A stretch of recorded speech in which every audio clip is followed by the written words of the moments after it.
नमः मित्राणि, आप सभी का संस्कृत ज्ञानदायिनी चैनल में बहुत बहुत स्वागत है। मित्रों, हम लोग संस्कृत व्याकरण प्रवेशिका से वन लाइनर प्रश्नोत्तरी के रूप में जो द्वितीय सोपान संधि विचार है उसके 465 क्वेश्चन का अध्ययन कर चुके हैं। इसके आगे के प्रश्नों का अध्ययन हम इस वीडियो में करेंगे, तो चलिए देखा जाए। आज का हमारा पहला प्रश्न है कि पदांत में सत्व नहीं होने का उदाहरण होना, मतलब कि होगा। पदांत में सत्व नहीं होने का उदाहरण है तो हरीश में हरि, मतलब हरीश में जो स है उसका मूर्धा स नहीं होगा। क्यों नहीं होगा? क्योंकि वह पद के अंत में है, अतः यहाँ पर रुत्व विसर्ग होकर के हरिह रूप बन जाएगा। अगला है आदेश प्रत्ययोह के निमित्त में यदि इड़ अथवा क वर्ग अथवा स के बीच में नुम, किसका किसका व्यवधान आ जाए? नुम विसर्जनी यानी विसर्ग का, सर यानी सख स के वर्णों का व्यवधान आ जाए तो भी कह रहे हैं कि स के स्थान पर मूर्धा स होगा। ऐसा विधान कौन करता है? तो ऐसा विधान नुम विसर्जनीय सर्वव्यवाय अपि करता है। इसको हम लोग उदाहरण से समझेंगे तो और अच्छे से समझ में आ जाएगा कि आदेश प्रत्यय के निमित्त में यदि इड़ रहे, क वर्ग रहे, स रहे और उसके बीच में नुम का, विसर्ग का और सर यानी सख स का व्यवधान आ जाए तब दंती स को मूर्धा स हो जाता है। ऐसा व्यवधान नुम विसर्जनीय सर्वव्यवायपि करता है। नुम विसर्जनीय सर्वव्यवायपि का उदाहरण क्या है? तो धनुंसी, धनुंसी का संधि विच्छेद होगा। तो धनुन धन सी, धनुन धन सी। अब यहीं पर हम लोग इड़ को समझ लेंगे कि कहाँ नुम का व्यवधान हुआ था। तो आगे दिया है, हाँ, कि धनुन धन सी में इड़ और स के बीच में किसका व्यवधान है? क्योंकि ऊपर दिया था कि इड़ का व्यवधान आ जाए, क वर्ग का व्यवधान आ जाए, स का मतलब स और इसके बीच में मतलब कि किसका किसका व्यवधान हो? तो नुम का, विसर्ग का, सख स का व्यवधान आए। तो यहाँ पर देखिए नुम का है। अब हम इसको थोड़ा सा समय लेंगे, समझाएंगे। धनुन, धनुन, धन सी, ऐसा रूप है। अब धनुन में यह इड़ है, ऊ जो है क्या है? इड़को का है। इड़ में आपका आ जाएगा ई उ, पूरा अ को छोड़ करके जितने स्वर है सभी आ जाएंगे। तो ऊ क्या है? इड़ प्रत्याहार में आ जाएगा। और उसके बीच में इस ऊ और इस स के बीच में किसका व्यवधान है? नुम का, यानी न का व्यवधान है। तो इस न के व्यवधान होने की वजह से यहाँ स को, दंती स को मूर्धा स हो जाएगा और रूप हमारा क्या बन जाएगा? धनुंसी बन जाएगा। यही है आपका इड़कों के बीच में नुम का व्यवधान। तो इतना ही नहीं बल्कि नुम का भी होगा, विसर्ग भी आ सकता है, सख श का भी व्यवधान आ सकता है। तो यहाँ हो जाएगा हमारा धनुंसी। अगला क्वेश्चन है कि सम उपसर्ग, समः सुटी जो हम लोग पढ़े हैं उसी को यह यहाँ दर्शा रहा है कि सम उपसर्ग के म के भूषित करने के बाद यदि क्रि अर्थ होने पर धातु का कोई रूप आवे और कारण सुट, सुट अर्थात पूर्व में सुट हो, स हो, उससे युक्त, तो होता क्या है?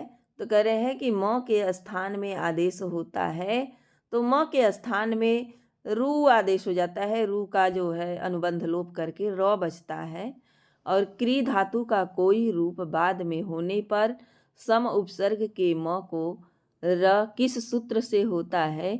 तो समः सुटी सूत्र से होता है। इसको हम लोग और अच्छे से समझते हैं, इसमें कुछ ठीक नहीं दिया है। सूत्र के माध्यम बाबूराम सक्सेना के उदाहरण को हम लोग लेते हैं कि जैसे समधन इस कर्ता रूप है। एक सेकेंड, हाँ, सम प्लस इस कर्ता, अब देखिए कैसे समासुटी काम करेगा। तो समासुटी का काम क्या है कि सम के म को रू कर देना। तो सम के म को जब हम रू करेंगे तो रू का अनुबंध लोप करके र बचा लेंगे केवल। तो सर धन इस कर्ता, क्यों?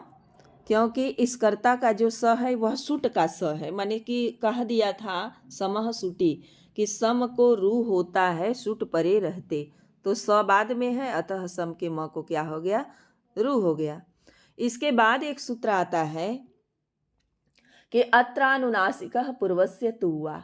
वह कर्ता क्या है? अत्रानुनासिकः पूर्वस्य तुवा, वह रू के पूर्व वर्ण को, रू ये जो र है अनुबंध लोप करके जो र बचा है समासुटी ने जो रू कर दिया उसके कह रहे हैं कि पूर्व वर्ण को अनुनासिक कर देता है। तो पूर्व में स है, पूर्व में कौन सा वर्ण है? स। तो इसको क्या कर देगा, ये अनुनासिक वर्ण कर देगा, यानी कि स के ऊपर चंद्राकार बिंदी लग जाएगा। अनुनासिक कर दिया। तो अनुनासिक करने के बाद क्या रूप बन जाएगा हमारा? इस तरह का रूप बन जाएगा कि सम्र इसकर्ता। अब हम लोग एक सूत्र पढ़े हैं, खरवसा नर्यो विसर्जनीय। खरवसा नर्यो विसर्जनीय करेगा क्या कि इस र के बाद क्या है, स जो है खर प्रत्याहार का वर्ण है, ये जो स है वह खर प्रत्याहार का वर्ण है। तो इस र को क्या हो जाएगा, विसर्ग हो जाएगा। और जब विसर्ग बन जाएगा तो ये अनुनासिक प्लस विसर्ग अधन इस कर्ता, ऐसा रूप बन जाएगा। मान लीजिए यहाँ से प्लस हम हटा देते हैं तो एक रूप हमारा बन जाएगा इस तरीके से, अनुनासिक विसर्ग इस कर्ता, इस कर्ता एक रूप इस तरह बन के हमारा तैयार हो गया। लेकिन एक सूत्र और है, वह सूत्र है आपका संपुका नाम सो वक्तव्यम। वो करता क्या है कि सम का म रहे, पुम का म रहे, कान का न रहे, तो ऐसे ऐसे स्थान पर, ऐसे विसर्ग के स्थान पर फिर क्या कर देता है, दोबारा सकार कर देता है, विसर्ग के स्थान पर सकार। तो यहाँ जो हमारा खर वसा नरियो विसर्जनीय से विसर्ग बना है उसी के स्थान पर क्या कर देगा, ये फिर से सकार कर देगा। तो रूप एक बन जाएगा। एक रूप तो हमारा यही तैयार हो गया और दूसरा रूप हमारा बन जाएगा अनुनासिक, और फिर जो विसर्ग था उसी के स्थान पर स और बाद वाला जो है इस कर्ता। तो इस तरह हमारा बन गया दो रूप, एक तो बन गया संस्कर्ता, एक हो गया संस्कर्ता। लेकिन क्या किससे बना, ये हमारा चंद्राकार बिंदु से बना। कितने सूत्र लगे? तो पहले देखिए समधन इस करता था, समासुटी ने असमासुटी आया सुट परे देख करके सम के म को रू कर दिया और रू का अनुबंध लोप हो करके सर इस कर्ता बना। और जो फिर अत्रानुनासिकस्य पूर्वस्य तुवा सूत्र आया और वह क्या कर दिया कि र के प्रकरण में जहाँ रेफ हुआ था उसके पूर्व वाला वर्ण जो बेचारा सादा बैठा था उसके ऊपर सजा करके चंद्रकार बिंदु कर दिया। और जब चंद्रकार बिंदु हो गया तो हमारा एक रूप खरवसा नरियो विसर्जनी यहाँ आया और देखा कि र के बाद जो है खर प्रत्याहार का वर्ण है तो र को विसर्ग में बदल दिया, बन गया हमारा रूप संस्कर्ता। और एक रूप संपुका नाम सो वक्तव्यम से रहा नहीं गया और कहा कि नहीं हम विसर्ग के स्थान पर स करेंगे, तो एक रूप हमारा बन गया चंद्रकार बिंदु के साथ संस्कर्ता। इसी तरह हमारे एक सूत्र और बचता है, सारा नियम यही लगेगा, लेकिन जो अनुनासिकात परो अनुस्वारः सेम आएगा। जहाँ ये चंद्राकार बिंदु कर रहा था, अत्रानुनासिक पूर्वस्य तुवा, अत्रानुनासिक पूर्वस्य तुवा, वहीं पर वह अनुनासिक करेगा, अनुनासिकात परो अनुस्वारः। एक बार हम लोग ऐसे भी देख लेते हैं, समय तो जाएगा लेकिन स्पष्ट हो जाएगा। जैसे समधन इस करता, अब सम के म को रू करेंगे उसी समासुटी से और अनुबंध लोप करके सर इस करता बना लेंगे, सर इस करता। और उसके बाद अब आ जाएगा तुरंत, जैसे वहाँ उस प्रकरण में अनुनासिक के प्रकरण में अत्रानुनासिक पूर्वस्य तु आ रहा था, अब आएगा अनुनासिकात् परो अनुस्वारः। अब यहाँ रु के प्रकरण में यहाँ ये क्या कर देगा, अनुनासिक वर्ण कर देगा। स के ऊपर हम क्या कर देंगे, अनुनासिक बिंदु रख देंगे। तो हो गया शम शन स्कर्ता, शन स्कर्ता। अब इसे हम क्या करेंगे, फिर खरवसा नरियो विसर्जनीय सूत्र लाएंगे और रूप बना लेंगे विसर्ग करके, र के स्थान पर विसर्ग करके स्कर्ता, इस तरह का रूप बन जाएगा अनुनासिक के साथ, अनुस्वार के साथ। तो एक रूप हमारा तैयार हो गया इस तरीके का। और दूसरा रूप फिर संपुका नाम सो वक्तव्यम आएगा और वह विसर्ग को स कर देगा, तो हमारा बन जाएगा एक रूप स्कर्ता, इस तरीके का रूप। तो हमें लग रहा है आसानी से समझ में आ जाएगा थोड़ा सा ध्यान देने पर। तो एक रूप आपका हो गया अनुनासिकात् परु अनुस्वारः से, और एक रूप आपका बन गया अत्रानुनासिकः पूर्वस्य तुवा से। और बाकी सभी रूप दोनों में काम कर जाएंगे सारे सूत्र। तो हमारी समस्या समझ में आ गया होगा। चले आगे, बहुत समय हो गया। अगला हमारा क्वेश्चन है कि ये सब तो वही है, एक बार पढ़ते चलते हैं कि र के पूर्व का स्वर विकल्प से अनुनासिक करता है, तो अनुनासिक कौन सा करता है, तो अत्र अनुनासिकः पूर्वस्य तुवा करता है। अनुनासिक के विकल्प पक्ष में र के पूर्व स्वर जुड़ जाता है तो क्या बन जाता है, तो अनुस्वार बन जाता है, क्योंकि एक बार अनुनासिक बनता है, एक बार र को के पूर्व क्या हो जाता है, पक्ष में बनेगा। अनुनासिक के विकल्प पक्ष में क्या बनेगा, तो अनुस्वार बन जाएगा। अनुनासिक के विकल्प पक्ष में अनुस्वार करने वाला सूत्र कौन सा है, तो अनुनासिकात् परु अनुस्वार है। फिर करें कि म के स्थान पर आदेशित र विसर्ग से किस में परिणित हो जाता है, तो आप जानते हैं कि विसर्ग से सकार में बदल जाता है। किस सूत्र से, तो संपुका नाम सो वक्तव्यम, वार्तिक से। सूत्र नहीं है बल्कि वार्तिक है। अब यहाँ पर समधन इस कर्ता का संधि रूप क्या होगा, तो बता रहे हैं कि पहले तो संस्कर्ता, फिर अनुस्वार वाला संस्कर्ता, ऐसे रूप जो हम समझाए हैं वही चीज़ है। आगे बढ़ते हैं। एक पक्ष में आपका अनुनासिक बनेगा, दूसरे पक्ष में आपका अनुस्वार बन जाएगा। फिर कह रहे हैं कि छ परे हरस्व को तुक का आगम होता है छेच सूत्र से। किस सूत्र से, तो छेच सूत्र से। तो छेच करता क्या है कि छ तथा छ के पूर्व, यानी कि छ परे होने पर हरस्व को तुक का आगम करने वाला सूत्र कौन सा है, तो छेच है। छ तथा छ के पूर्व वाले हरस्व भी रहे या दीर्घात सूत्र भी आ जाता है, तो दीर्घ स्वर के बीच में नित्य तुक का आगम होता है। तो छ परे होने पर दीर्घ तुक,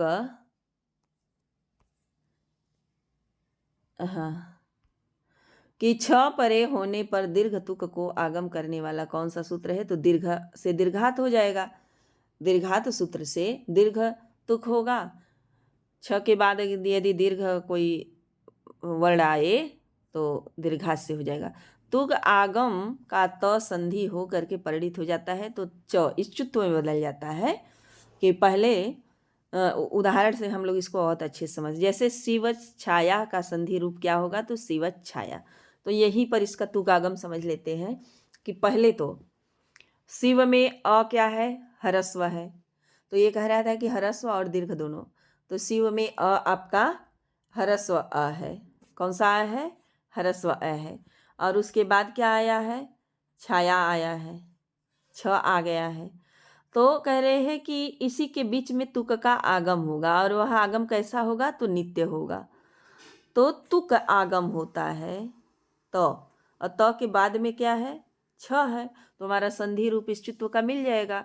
क्या कहता है इसको, कि त वर्ग के बाद च वर्ग रहे तो त को भी च हो जाता है। तो छ क्या है, च वर्ग में है। तो यहाँ पर आपका त जो है च में बदल जाएगा और बन जाएगा शिवच्छाया। क्या बन जाएगा, शिवच्छाया। फिर है कि वृक्ष छाया किस सूत्र के बीच तुक का आगम होगा, तो छे च से ही होगा। लेकिन चेच्छिद्यते में किस सूत्र से तुगागम हुआ है, तो दीर्घात से हुआ है। क्यों? क्योंकि चे में जो ये है वह दीर्घ है, अतः दीर्घात से हुआ है। छेच और दीर्घात दोनों प्रवृत्त होते हैं, तो नित्य प्रवृत्त होते हैं, माने नित्य तुक का आगम करते हैं, एक रूप बनाते हैं, वैकल्पिक रूप नहीं बनाते हैं। अगला है कि कौन सा सूत्र है, तो अंग मांगोश्च। अंग मांगोश्च, आंग उपसर्ग को तथा माँ के आ को छोड़कर यदि छ के पूर्व कोई पदांत दीर्घ स्वर आए तो तुग आगम वैकल्पिक होता है अथवा नित्य होता है। तो देखिए यहाँ जो ये सूत्र लगेगा, इसमें ये पदांता द्वा सूत्र लगेगा। क्यों?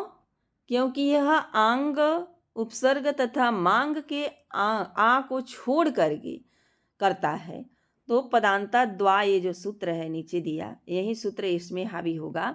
ये कहता है कि अंग उपसर्ग को तथा मांग के आ को छोड़कर छ के पूर्व यदि कोई पदांत दीर्घ स्वर आए, कैसा स्वर आए, तो कह रहा है कि दीर्घ स्वर आए, लेकिन क्या नहीं होना चाहिए, तो आंग उपसर्ग का आ नहीं होना चाहिए, मांग का आ नहीं होना चाहिए, बाकी कुछ भी रहे तो तुग आगम होगा और वैकल्पिक होगा या नित्य होगा। तो ये विकल्प से दो दो रूप बनाएगा, मतलब दो दो रूप का मतलब एक बार तुक का आगम होगा और एक बार तुक का आगम नहीं होगा।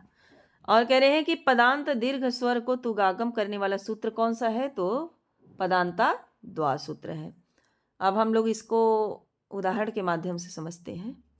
कह रहे हैं कि लक्ष्मी छाया में च जो यानी तुक का जो आगम करके रूप बनेगा, तो वो आगम करके बनेगा, तो आपका लक्ष्मी छाया बनेगा। और लक्ष्मी छाया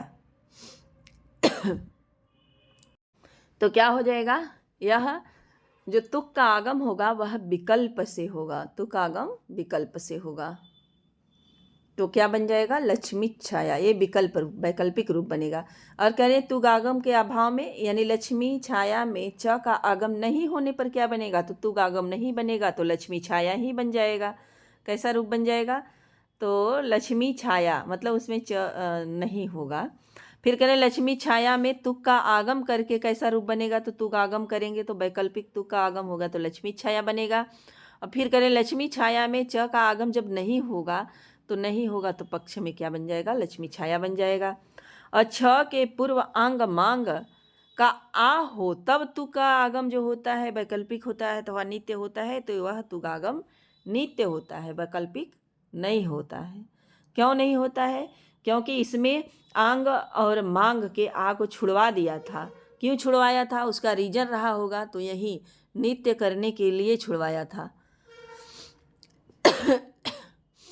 फिर अगला क्वेश्चन हमारा है कि छ के पूर्व अंग मांग के प्रसंग में तुगागम करने वाला सूत्र है, तो अंग मांगोश्च है।